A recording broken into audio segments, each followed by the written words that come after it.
하둘셋 하둘셋. 안녕하십니까. 사마에럴입니다. 김성동 교수님자 제5판 형법정론 1회독 42페이지 제3절 형법의 과제 보겠습니다. 사마에럴TV 질차 구독 추천을 부탁드리고 유튜브 구독을 권합니다. 로마자 1번의 형법의 보호적 과제, 1번의 형법 보호 과제. 형법은 사회통제의 한 부분 영역으로서 법익을 보호해야 할 것을 일정의 과제로 삼는다. 법익이란 우리가 사회 내지 국가에서 평화로운 공동 질서를 유지하기 위하여 법률을 통해 보호해야 할 가치 또는 이익을 말한다. 형법의 법익 보호 과제는 법익을 침해하거나 위태화시키는 일정한 행위에 대해서 형벌을 부과하는 방법으로 수행된다.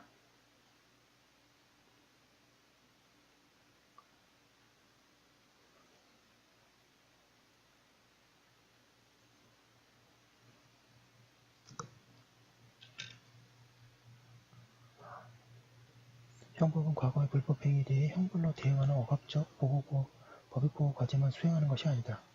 당해 형벌법규에 반영되어 있는 법익의 가치를 일반인에 대해 확정시킴으로써 장래의 범죄 행위를 예방하는 과제를 수행한다.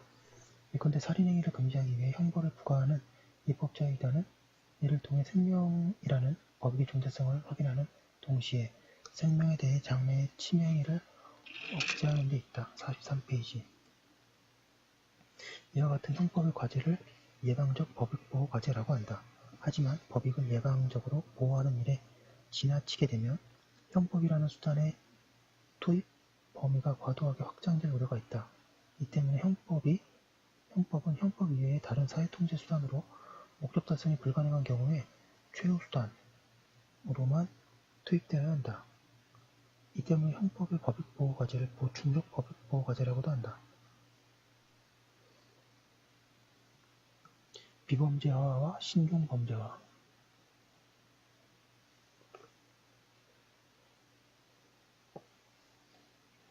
우리나라 형법은 하나 또는 수개의 법익을 침해하는 행위를 범죄로 규정하여 두고 있다.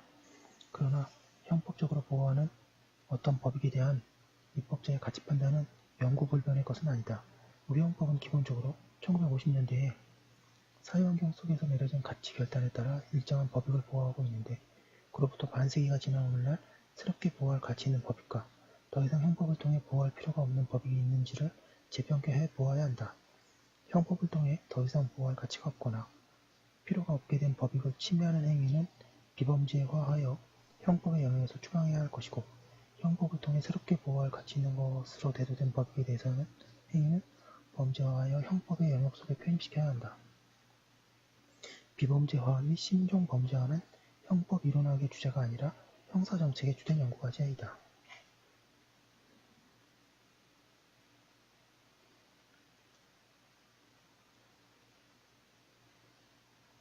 특히 최근 헌법재판소가 비례익사 원칙을 적용하여 형벌법규의 실질적 내용을 심사함으로써 형법전의 혼인빙자 가늠죄와 관통죄를 위헌 결정한 것은 대표적 비범죄화 사례에 속한다.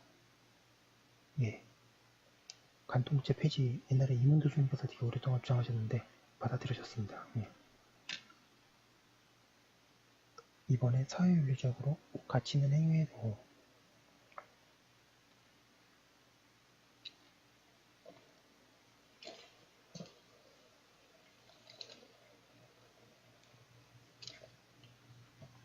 이번에 사회윤리적으로 가치 있는 행위의 보호. 형법은 법익 침해라는 결과의 자체뿐만 아니라 법익이 존중하라는 사회의 요구를 무시하여 평화로운 공동생활의 필수적인 신뢰를 기반으로 흔드는 인간의 태도 내지 행위 그 자체에도 관심을 기울인다. 이 때문에 막대한 법익이 침해되는 결과가 빚어졌더라도 그러한 결과가 자연재해 등과 같은 인간의 행위에 기인한 것이 아닌 경우에는 형법적 관심의 대상이 될 수 없다. 이와 같이 형법의 관심 대상이 법익을 침해하거나 공격 대상을 위태롭게 하는 행위 그 자체가 가지는 반가치적 측면에 있음을 강조하게 되면 형법의 과제인 법익보호는 부차적인 과제에 불과하다. 오히려 형법의 주된 과제는 사회윤리적으로 가치 있는 행위라고 보호라고 하게 된다. 이에 따르면 국가 내에서 법익보호가 지속적으로 효과를 거두기 위해서는 시민들에 대해 법익의 가치에 대한 적극적인 태도를 형성하게 해야 한다.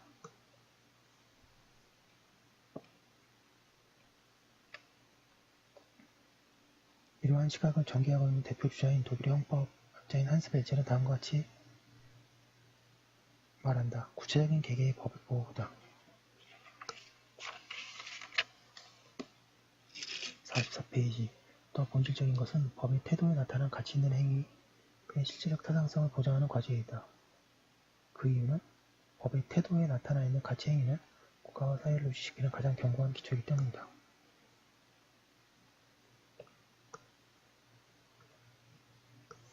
이와 같이 형법의 사회윤리적 행위 가치의 보호 과제를 중심자리에 올려놓으면 시민들에게 사회윤리적 판단을 형성하게 하여 지속적으로 법을 준수하는 태도를 가지도록 하는 것은 형법 내지 형벌의 목적으로 삼게 된다. 이 점이 오늘날 형벌 목적을 규범화, 안정화 내지 규범 준수의 훈력이라는 적극적 위반 예방 목적으로 설명하려는 태도로 계속 발전되고 있다.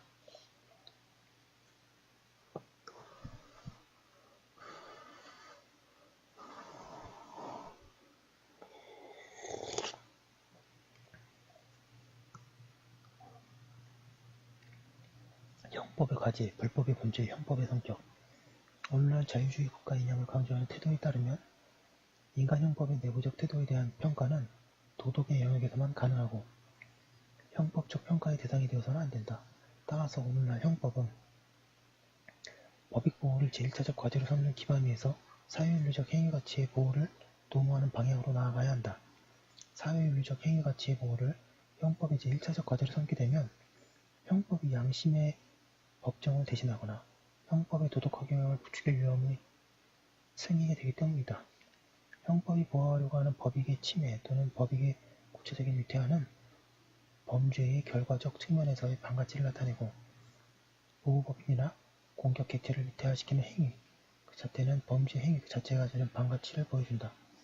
이에 따라 불법의 실질도 결과 반가치적 요소와 행위 반가치적 요소가 이원적으로 결합된 것으로 파악하는 태도가 지배적이고 범죄의 본질 역시 법익 침해와 의무 위반이라는 두 가지 측면 모두 있다고 보게 된다. 이와 같은 관점에서 보면 법익 보호와 사회윤리적 행위 가치의 보호라는 두 가지 형법의 과제는 평가 규범인 동시에 의사결정 규범으로 작동하는 형법의 두 가지 성격을 규정지은다.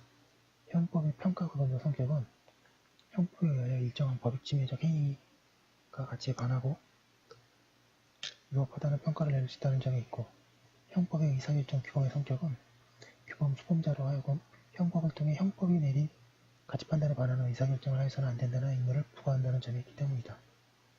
3번 형법의 사회보호적 과제. 형법은 원래 사회 내의 평화로운 공동생활을 보호하려는 과제를 수행하기 위해 탄생한 수단이라고 말할 수 있다. 인간이 만인에 대한 만인의 투쟁 상태에 빠지지 않고 45페이지 상호 신뢰 속에서 평화로운 공동생활을 영위하기 위해서 사회생활과 법질서가 전제되어 있어야 한다. 특히 법질서는 타당한 모든 규범의 일반적인 구속력을 법으로 보장하면서 법 위반 행위에 대해 여러가지 대응 수단을 가지고 대응하는 바 형법은 그 중에서 가장 날카로운 수단인 형벌을 통해 법질서의 불가침을 방어한다. 이와 같이 형법이 사회의 안정과 질서를 유지하는 과제를 수행하지 않으면 시민들은 자력구제 수단을 동원하게 되는 무질서 상태에 빠질 위험에 처하게 된다. 이러한 맥락에서 보면 형법이 형벌을 통해 억압적 과제와 예방적 과제를 수행하는 것이 개인 보호보다는 사회 보호에 복무하기 위한 것이라고 할 수 있다.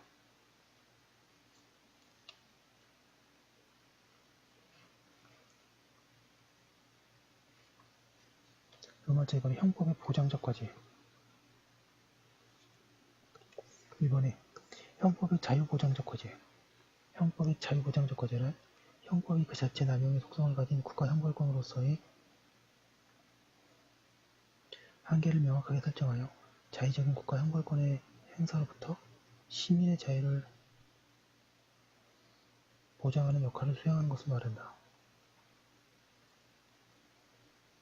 이는 형벌을 정지하는 것 자체가 아니고 국가 형벌권이 외적으로 한계를 가지는 것을 의미한다. 형법은 범죄자의 마가나 카르타라고 하는 것도 이러한 의미 맥락에서 인정될 수 있다. 오늘날 형법의 자유보장적 과제는 이와 같이 형법의 존재로 인해 시민이 반사적으로 국가로부터 자유를 보장받는 것의 차원의 소극적인 의미를 넘어서 형법의 실질적인 내용에 대해 한계를 가짐으로써 사회보호 또는 법익보호를 위해 행위자를 겨냥했던 형법의 칼날이 자신에게 대적하는 범죄자에 대한 남용되거나 오용되는 것까지 막아야 한다는 적극적인 역할을 형법에 대해 요구한다. 이러한 차원에서 보면 형법의 자유보장적 과제는 형법의 탄생시의 중심이었던 법익보호적 과제를 뛰어넘어 형법의 정당성의 기초가 되는 실질적인 의미 내용으로 발전된 것이라고 할 수 있다. 이번에 형법과 헌법, 오늘날 자유민주주의 이념을 구현하는 형법국가에서 소극적 의미뿐만 아니라 적극적 의미의 자유보장적 과제를 수행하는 것은 형법이라기보다는 헌법이다. 오늘 매우 중요한 내용입니다.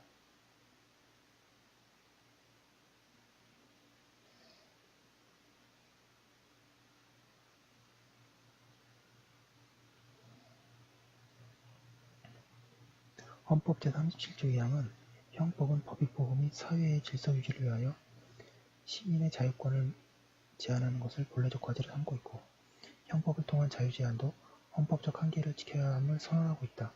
법익을 보호하기 위해 형벌을 수단으로 자유를 제한하는 것을 내용으로 하는 형법이 헌법적으로 정당화되려면 헌법의 통제를 받아야 하는 또 이 때문이다. 46페이지 국가형벌권 발동의 한계선을 그어주는 헌법적 원칙들, 인간의 존엄과 가치, 개헌법정 유의, 미래성 원칙, 책임주의 원칙, 무죄추정 원칙 등을 준수하는 형법만을 법치국가 형법이라고 할 수 있을 것이다. 이러한 헌법적 원칙들은 형사입법자뿐만 아니라 형법 적용자도 구속하기 위하여 헌법이야말로 모든 시민의 마그나 카르타라고 할 수 있다.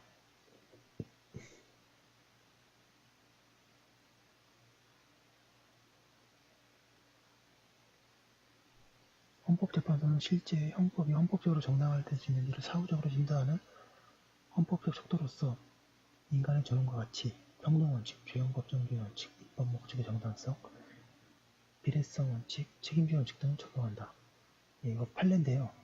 판례 번호가 안 나왔지만 헌법재판소 판례이기 때문에 판례 취급을 하겠습니다.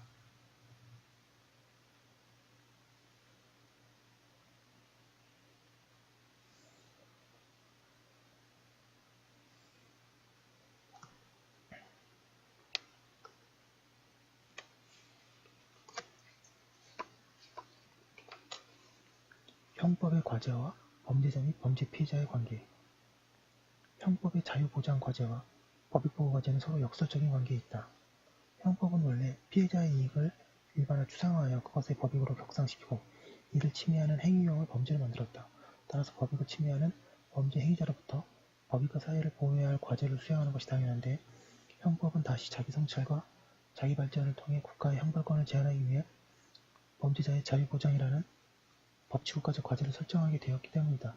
사실상 형법적 원칙이나 그 원칙들의 구체화된 형사소송법의 원칙을 지켜보면 범죄 피해자를 보호하는 원칙보다는 범죄 행위자의 자유보장을 위한 원칙들이 훨씬 많고 더 중요한 원칙들로 취급받고 있음을 알 수 있다. 그러나 최근에는 범죄 피해자학의 연구 성과 및 범죄 피해자를 무시하는 형사사법은 국민의 신뢰를 받을 수 없다는 자각하에 형법의 무대에서 잊혀진 인물인 범죄 피해자의 이익과 권리를 다시 재조명하라는 이른바 피해자 르네상스적 경향을 뚜렷하게 가시화되고 있다. 피해자의 이익과 관심사 및 피해자의 권리 신장과 관련된 주제는 피해자 학의 연구 과제이다.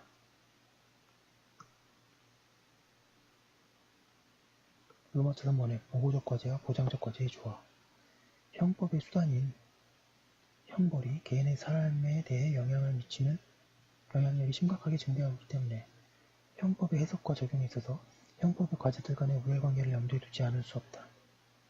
형법을 해석, 적용함에 있어서 자유보장적 과제를 앞세우면 개별 형법 규정을 행위자에게 유리하게 해석하게 되고 법익보호적 과제 내지 사회보호 과제를 우선하면 행위자들에게 불리한 해석을 하게 된다.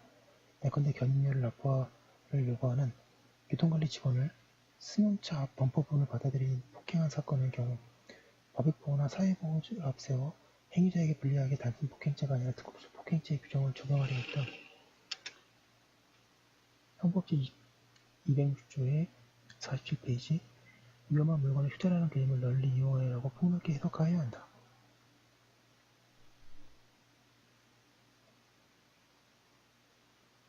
반면에 형법의 자유보장적 기능을 앞세워 해석하면 휴재란 몸에 짖는 것을 의미로 제한 해석되어 피행자에게 특수폭행죄의 성립을 인정할 수 없고 단순 폭행죄의 성립만 인정할 수 있다.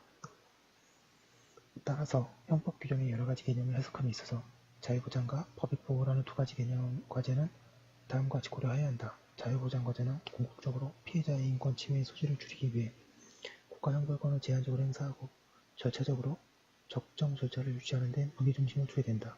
반면에 법익보호라는 관점은 질서의 유지, 사회의 안전을 지향하는 데 도움될 수 있는 논리이다.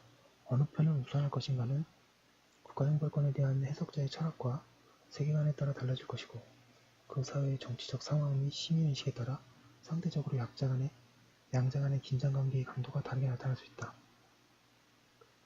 여기에서 현명한 제한이 우리를 자유롭게 한다는 격언이